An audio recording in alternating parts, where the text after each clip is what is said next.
HowExpert! Top 10 Fantasy Football Tips. HowExpert publishes quick how-to guides on all topics from A to Z by everyday experts. Visit HowExpert.com to learn more. Make sure to subscribe to our YouTube channel for more HowExpert Top 10 videos in the future.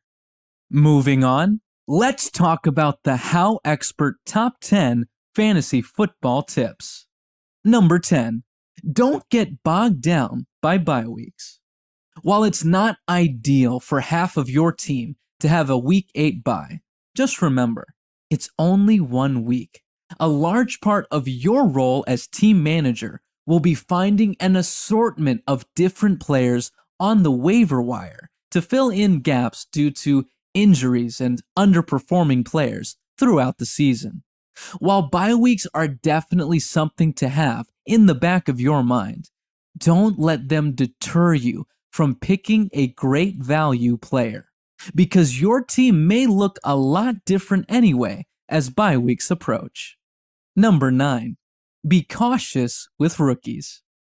Every year, there are a few hot rookies who are valued very high in drafts. Now, by no means am I saying don't select them. Some players do explode onto the scene each season, a la Saquon Barkley 2018. But college football results don't automatically translate to the pros, especially when you are looking outside the first few rounds of the draft. For example, a solid number 2 wide receiver or flex position running back. Now, this thought process could be a lot riskier. Have a solid backup plan with a few other players to toggle through on your team, just in case this strategy doesn't pan out as nicely as projected. Number 8. Pick a defense based on their weekly matchup. In standard leagues, most managers are drafting one defense. While there are a few potent defenses each year, why not pick a defense that is playing a poor offense each week? There are bound to be around 50% of the team's defenses available on the waiver wire on a week-to-week basis. So there should be plenty to choose from. Draft a defense you see having a fairly easy beginning of the season schedule. Don't be scared to pick up a different defense with a solid matchup in later weeks. Also, don't be afraid to drop them the next week for the next best matchup you find. Other people in your league may become complacent with their great defenses, but even the best defenses could play Patrick Mahomes some weeks. Number 7. Choose a Tier 1 tight end, or wait. Tight ends are one of the trickiest and most overlooked positions to draft in all of fantasy football. Every year, there are 2 to 3 tight ends that may be the best receiver on your fantasy squad. But outside of those few, the pickings are slim. So what do you do if you don't get one of those quote-unquote top dogs? Why not wait? The talent difference between those top few tight ends and the next batch can be incredibly steep, especially considering what you could be giving up reaching for a low-end tight end.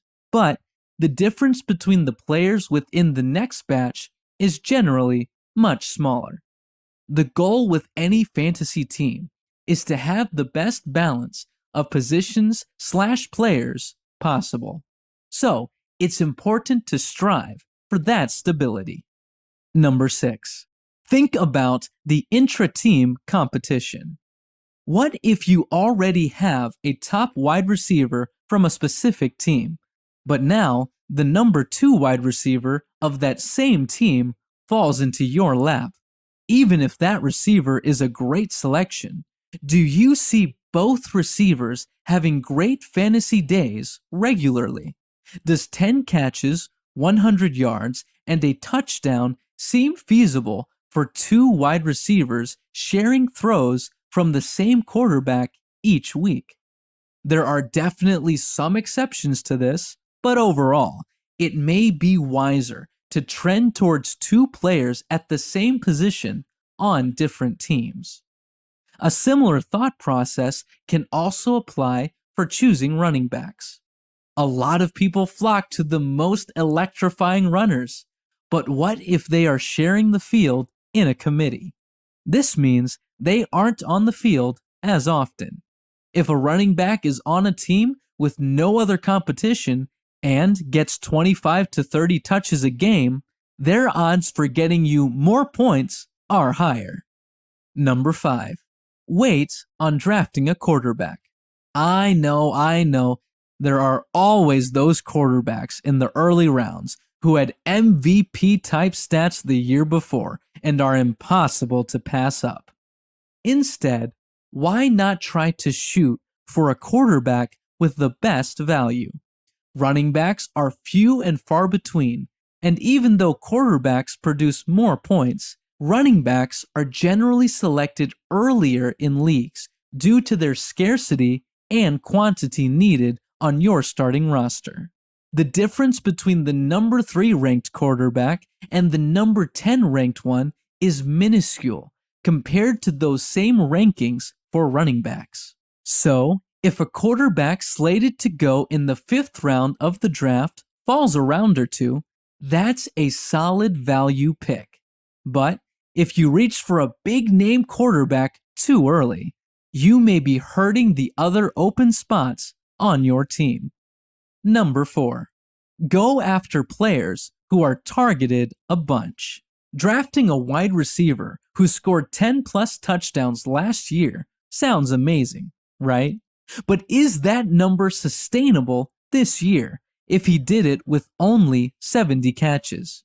Is there anyone that may take targets from this player this season? Or could he start being double teamed more often?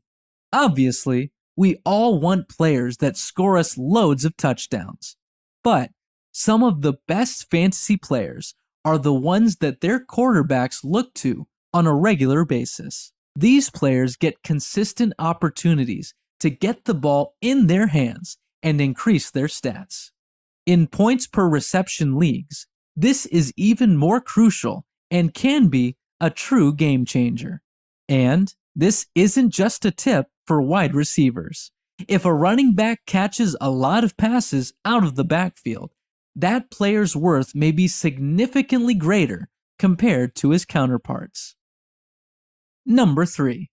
Draft a running back early, even 2. As I mentioned earlier, a top running back is as invaluable as water in a desert. You need a decent amount of them to have a good team. But the number of decent ones available is pretty limited once you get past the top few. There are plenty of wide receivers to choose from, and you probably only need one quarterback and one tight end on your starting roster. Running backs stand out because each NFL team either has a regular starter or a few that share touches. However, your fantasy team needs 2, maybe 3, to start on your team alone, not to mention your bench players. So how the heck are you supposed to lock down the good ones? Draft them early and draft them often. Other positions will be available later on due to the depth of skill at these positions or the quantity needed for your team. Number 2, think about what you're giving up to get the player you choose. Thinking about grabbing that awesome quarterback in the 4th round or your second wide receiver in the 3rd? You know the upside to snagging a top quarterback or a pair of wide receivers. But what could you be giving up to get these players? Maybe now it's too difficult to find a complementary running back or a solid asset for your flex position. Every time you make a decision in your draft, don't just think of what you're getting, but also consider what you're giving up. Number 1, drafting isn't everything. The waiver wire is. While it may seem like your draft is the most important piece of the puzzle. In the end, it could just be a blip on your radar. This doesn't mean auto-drafting is the right answer. Draft strategy is still an important part of a championship season. But a lot of times, your lineup may look completely different by the end of the season.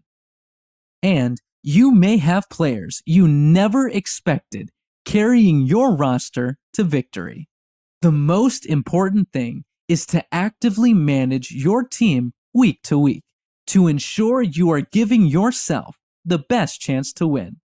Pay attention to those dreaded injuries and bye weeks as the season progresses, and keep fresh eyes out for any hot commodities to increase the strength of your team.